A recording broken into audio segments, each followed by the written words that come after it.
Hey everyone, this is Gabby. So in my last video, I was asked to do a video on grounding. So today we're going to talk about grounding. Oh, look, my kitty cat. Oh, you can't see him. My fat cat came to say what's up. Want to say hi? This is my fat cat. Look how big he is.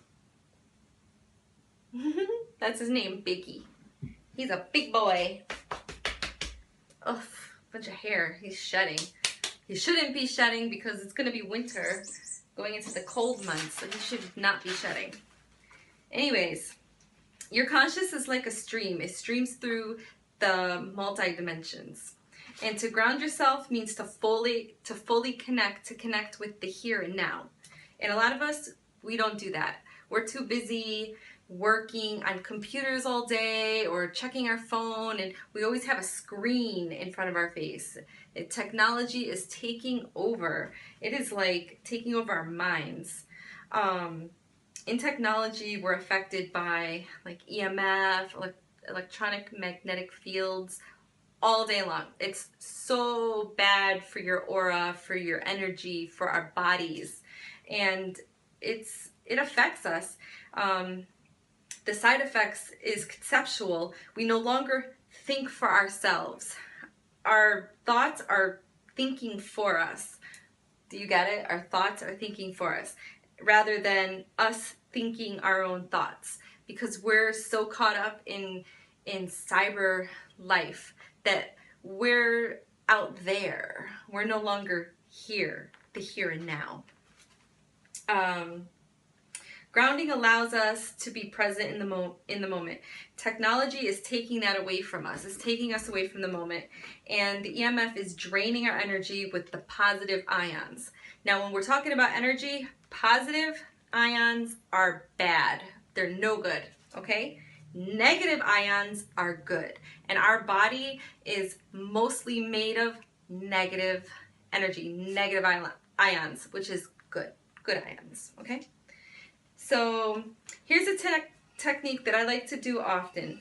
I like to walk around outside barefoot. So simple. And it only takes a couple minutes. It doesn't matter if you live or work in the city, there is always a patch of grass. You can take your shoes off and put your toes, put your tootsies, and push them into the dirt, push them into the grass, rub them around. Tickle your toes with the grass. That's all you need to do. It's so simple. You're connecting with the energy of the earth. The negative ions of the earth is connecting with your ions, and they're balancing them out, and it's kind of cleansing yourself from all the positive ions that you've been accumulating throughout your day. It's so simple. And if you're having trouble sleeping at night, before you go to bed, go outside and just stand on the ground barefoot for a minute or two, and then go to bed, and I guarantee you, you will sleep like a baby. If you're stressed out, go outside and go barefoot. Barefoot is good. I know a lot of you are probably like, ew, like my husband is like, you will not catch my husband outside without shoes, without nothing on his feet. He refuses to put his bare foot on the ground. He thinks it's absolutely 100% disgusting. So if you're one of those people that think that going outside barefoot is absolutely 100% disgusting, there are other ways that you can ground yourself. Even though it's not disgusting, it's actually very healthy for you. For many years, before people were wearing shoes, they were walking around barefoot. They were grounded. Humans were always grounded. Now they make shoes with rubber soles, not allowing you to connect. No. If you know about electricity, you understand, like rubber and all that stuff, what rubber does. Anyways, moving on. Let's go to the next page. So yeah, when your energy is feeling low, and because of technology, because of the EMF, it affects us, it drains us, it's got us walking around acting like zombies. We're like,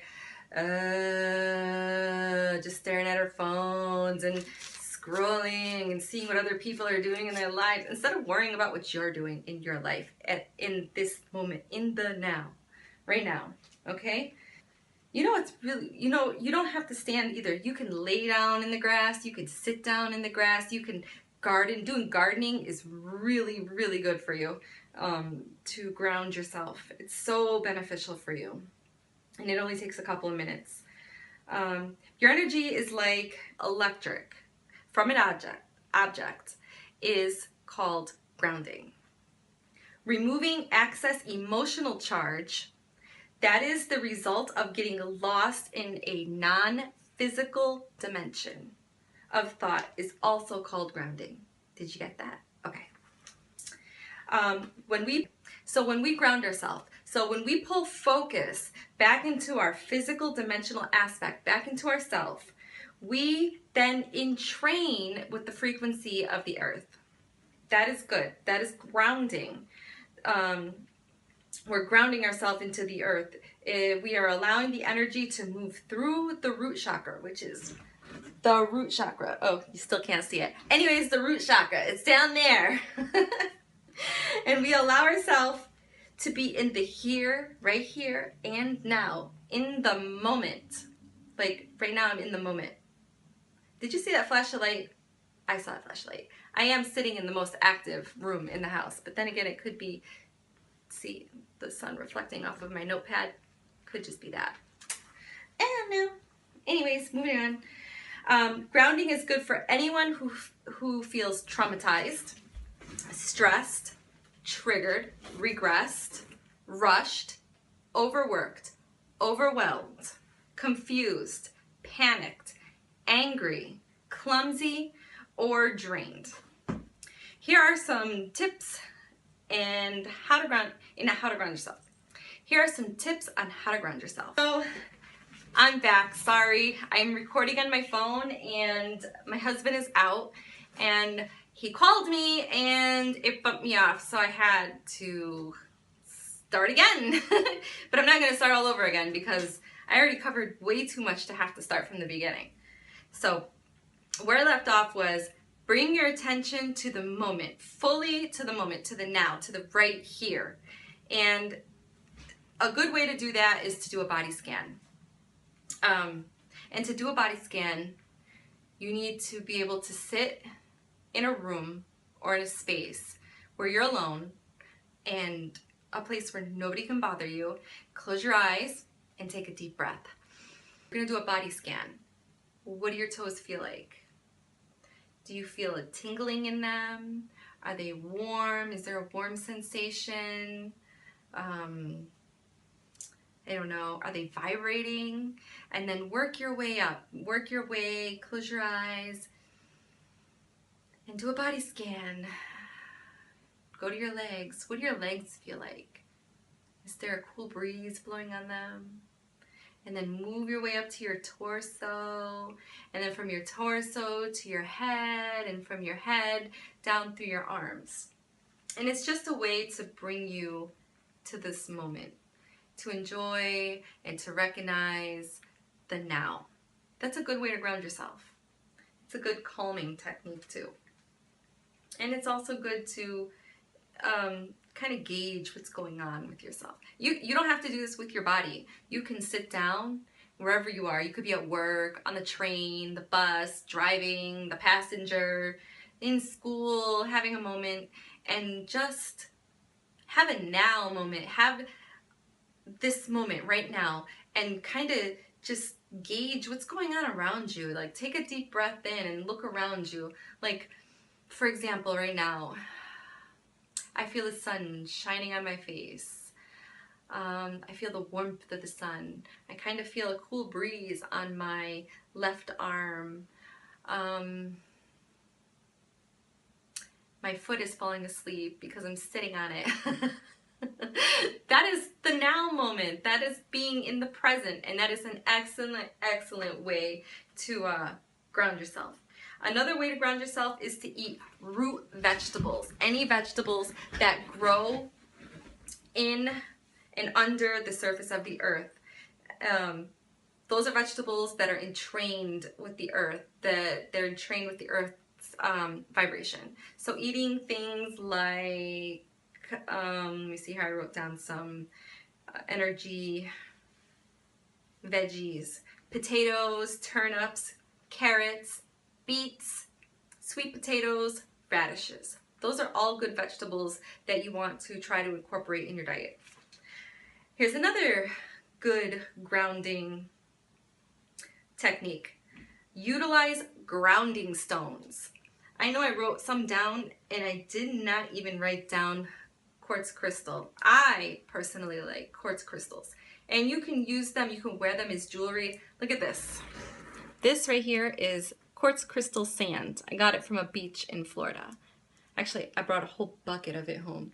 So I got this cool little jewelry piece to put some sand in, and I wear it, and it helps keep, you know, negative away from me, and it keeps my aura feeling like, yeah. It keeps my frequency up. It keeps me vibing with the earth, you know, and it doesn't allow negativity or anything low to come into my space. So here are some other grounding objects that you could keep with you. And let's see here. Utilize grounding stones. Anytime you share space with an object, you have to entrain to match the frequency of that object, or the other way around. When it comes to a rock or a mineral, they hold such a solid vibration that it's much less likely that they're going to match your vibration. It's more likely you're going to match their frequency, their vibration. So they're going to help raise your frequency, your vibration. So keep grounding stones with you. You can wear them, carry them in your pocket, like I mentioned earlier. And here are some examples. Smoky quartz, obsidian, red coral, onyx, black tourmaline, ruby, garnet, pyrite. I think I'm saying that right. Pyrite. I think this might be pyrite. I got some new stones. These were actually gifted to me. I know I have some moss. I can show you with some of these. Onyx. This is not onyx, but onyx is black. This is actually coal. Coal's a good grounding stone, actually, because it's found in the earth. Well, all stones are found in the earth. All minerals are, but like tourmaline, that's a good one. I like selenite. That's another good one. This is snowflake obsidian. That's a good one. And you can get a lot of these stones online. You can go on Amazon, eBay. You could go to a metaphysical shop that's in your area. It's better to go in person and pick it. But if you can't, you can always order them online, and you can cleanse the rocks, the stones, the minerals, the crystals to match your frequency. You can entrain them so you guys can work together. And like I said earlier, it's more likely that you're going to match their frequency because their frequency is more dense, like incense or essential oils are good. They help ground you. Some people use lavender to calm themselves. You could also use, I wrote some examples down here. You can use cedar, benzoin, myrrh, frankincense. Myrrh and frankincense are my favorite. I love them. Sandalwood, lavender, patchouli, rosewood, chamomile. Those are some really good essential oils. And you could take a bath in them, or you can put them in a bottle of, like a spray bottle. I thought I had one next to me, like this one. This one is just water with some mint, and then you could take it, and mint kind of like wakes you up, makes you feel good, kind of like what coffee does to you when you drink it. And you just kind of like spray yourself through it throughout the day, spray yourself with it throughout the day. That's what I meant to say. And yeah, you can put it in a really little bottle and carry it around with you in your purse. And when you're at work and you're feeling stressed out, take out your lavender oil water spray bottle and just like spray yourself. And you can look up what different oils, what they're